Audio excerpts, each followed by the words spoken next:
However, he can also turn into a devil.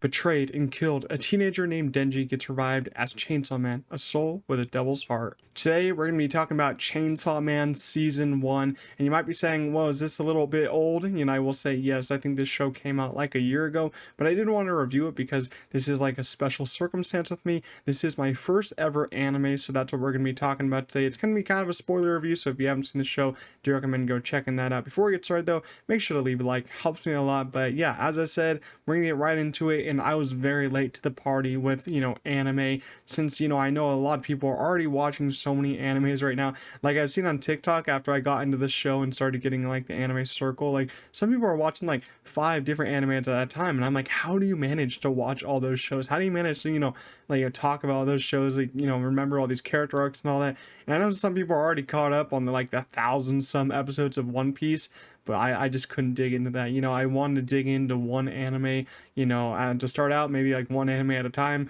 And I finally watched a 12 episode show, and that was Chainsaw Man. I do want to get more into anime after watching this because some of the artwork and animation that they're doing here is stunning. Like, some of it's even better than like regular animated shows that are on. And I was like really stunned with the Chainsaw Man animation. It's like some really great stuff, which we'll get to.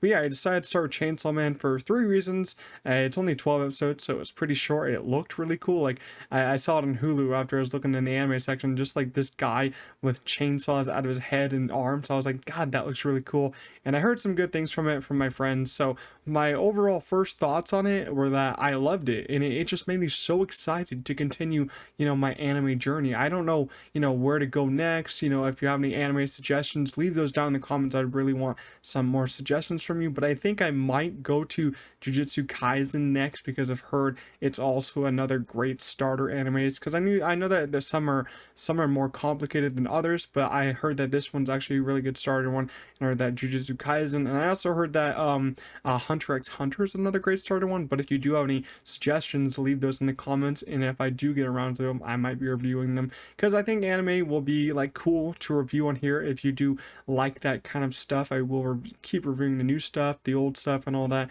But I will be reviewing more anime, hopefully, if I do continue watching it, which I hopefully do. But I actually did pick up the first 11 volumes in the Chainsaw Man manga from this box set because it was on sale. I think I got the first 11 volumes for only like $60, which is actually a pretty good deal, because I think like at Barnes and Noble, I think each volume was like $12, which isn't really that bad, because sometimes books at Barnes and Noble and just online are like really expensive nowadays. And I do like reading a lot, and it is kind of becoming a very expensive hobby to get a book, but manga is actually pretty cheap, I will say. And I'm just excited to reread it because I want to reread what was already animated, and hopefully, I will say hopefully, with the 11 volumes, hopefully that goes past the first season. I'm not really sure what episode consists of a volume and stuff like that, because I'm very new to the game in this.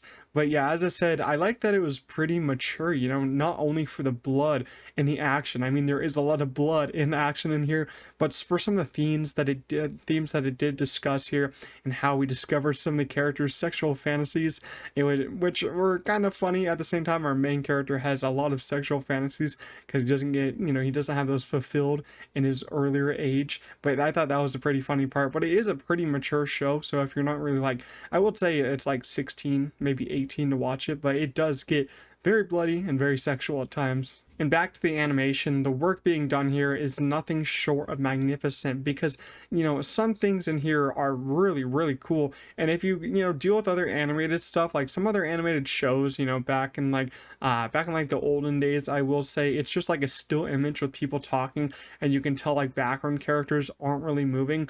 But this right here, I think it's mostly all in frame. Everything's moving in frame, which I thought was awesome. Like, I think it's fully animated with 2D, and I think there's some 3D mixed in there with the fight scenes, which I think works a lot. 2D mixed with 3D, I think, continues to be my favorite animation.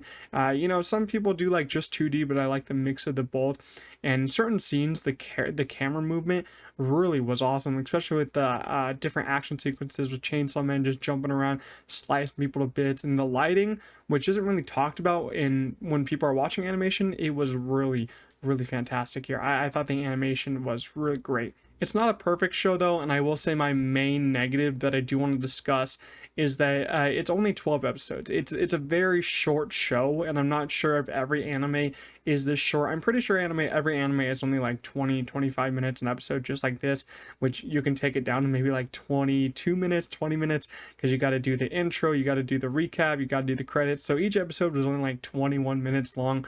I felt like by the end of the show, it does give fulfillment to like Denji versus Samurai Sword, who are the main hero and villain of the story. But I felt like we were just getting started overall with the complete story of this kind of anime, because I think Samurai Sword, even though he was a main antagonist, he's just the start of it. Like, he's very powerful, but it's where you compare like a powerful starter villain to a starter hero. Like, once Denji in the next season, he'll be more powerful, so he's going to face a more powerful villain.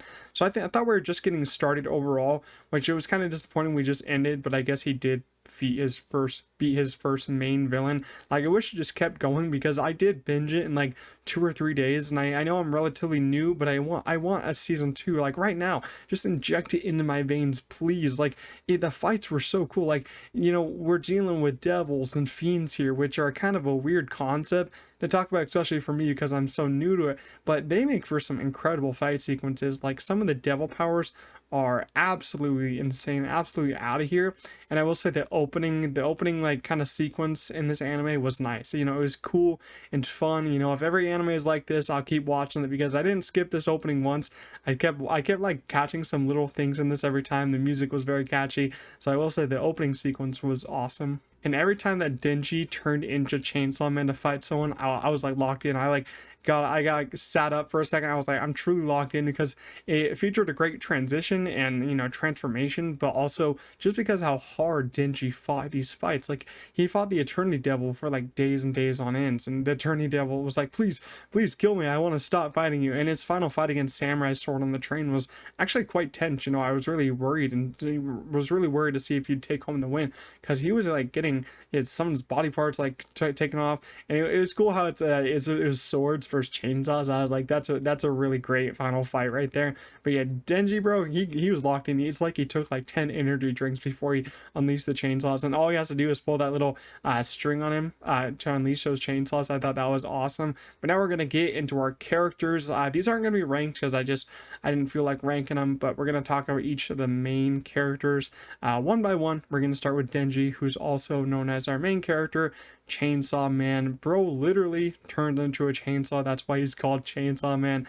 I'm like, how can he not be one of the coolest characters? Because he just turned into a chainsaw like that. It's so cool. He starts out as basically a very down bad protagonist with nothing left, no family. Then he turns into Chainsaw Man because his like pet like turns him into a Chainsaw Man, like goes into his body. It's very weird concept. Like, I would consider like looking it up.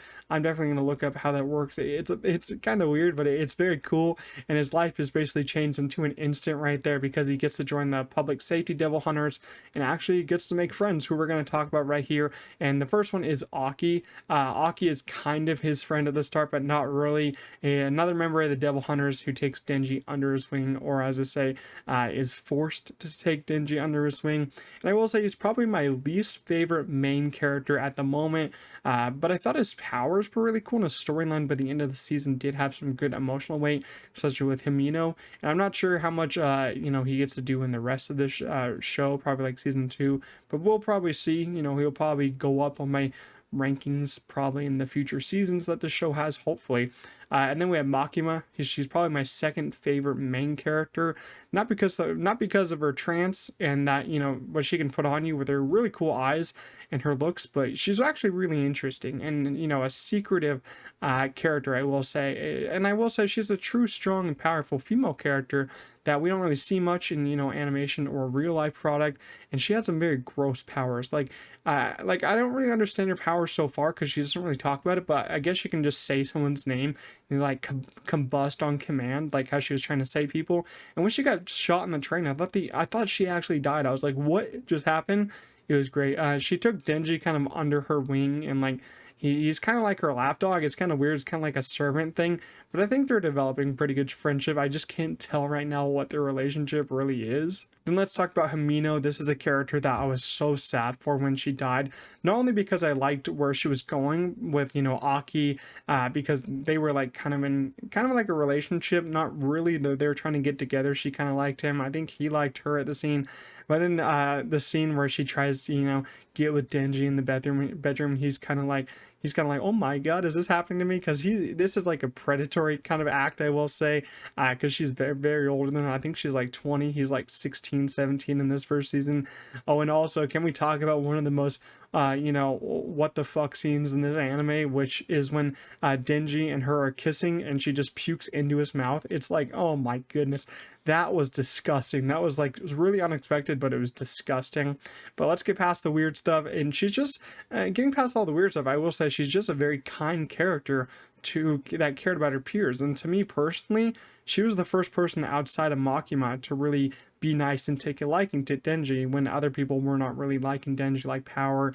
Aki just really didn't care for Denji, kind of just pushed him around and all that. And Himino kind of did care about him. And all that build up with her character and story to kill her in the end, oh, it hurt so much. I was like, that episode hurt. She didn't even make it all 12 episodes. She died in, I think, like episode 9 or 10. I was like, oh, that hurts so much. But I think even though she died and all that, I think she's still one of my favorites. I think she just left that lasting impact on you. Last main character that we're going to talk about is Power. And I will say she started out as my least favorite because honestly, I felt that she was annoying as her story started. But as her story continued and ended, she became more and more interesting, which makes a great character great. I think that she has the second coolest power in the show because she is a blood fiend, and she basically turns any any of her blood into like any weapons and all that, which always starts a cool action sequence. She makes like hammers and all that. She makes like different blades and daggers with her blood, which were awesome. Every fight scene that she was in just made me lock in even more. Not as much as Denji, but her fight sequences were really cool. She's kind of feral, which makes it maybe make sense why I didn't like her that much at the beginning. How she almost killed Denji multiple times because she didn't really like him that much at the beginning. But their bond did strengthen in the end. And her character design with the little devil horns was actually quite interesting. Her outfits were pretty cool. And the bathroom scene was, it was definitely something, I would say. Her little bathroom scene with Denji was a very interesting scene. But yeah, I came around to, end up loving her in the end and like loving how she became actually friends with Denji in the end. And we did kind of get a cliffhanger at the end of season 1, and I did some research, a little bit of research, not to get too many spoilers, but we're getting a new character introduced, Reze. I think that's how you say her name. She's the bomb girl, bomb devil, I think, bomb girl, something like that. Not sure if I'm saying her name right. I'm probably not. But I also heard that we're getting a movie before season 2 about her character, which is going to be hopefully pretty cool. And all I gotta say is that I hope this movie in season 2 come out fast because I need it now. I need it now. I feel so attached to these characters and, these moments, these action sequences. Just give me it soon, please. Overall, Chainsaw Man is my first ever anime that I did decide to watch, and I fell in love with it from the first episode. Even though it is too short, only 12 episodes, I feel like the character arcs and story were really well realized. The action and animation were all top notch, and that cliffhanger had me dying to know what was going to happen next for the story and what was going to happen next for these characters that I began to truly love. So Chainsaw Man, I'm going to give it a strong 9 out of 10. I really loved it as my first anime. I'm like really surprised if every anime like this, because if every anime is like this, I think this will be some of my favorite stuff. Like, as I said, I'm going to start reading the manga pretty soon. I'm so excited to delve more into this world, delve more in these characters. But also, as I said, leave your, anime recommendations down below. Leave your favorites, leave some good starter ones for me. I'd love to continue watching more, but I think my next one is going to be Jujutsu Kaisen, but still leave some recommendations down below. But that's it for this review. Hope you guys enjoyed. If you did, make sure to leave a like, and I'll see you guys in the next one. Peace out.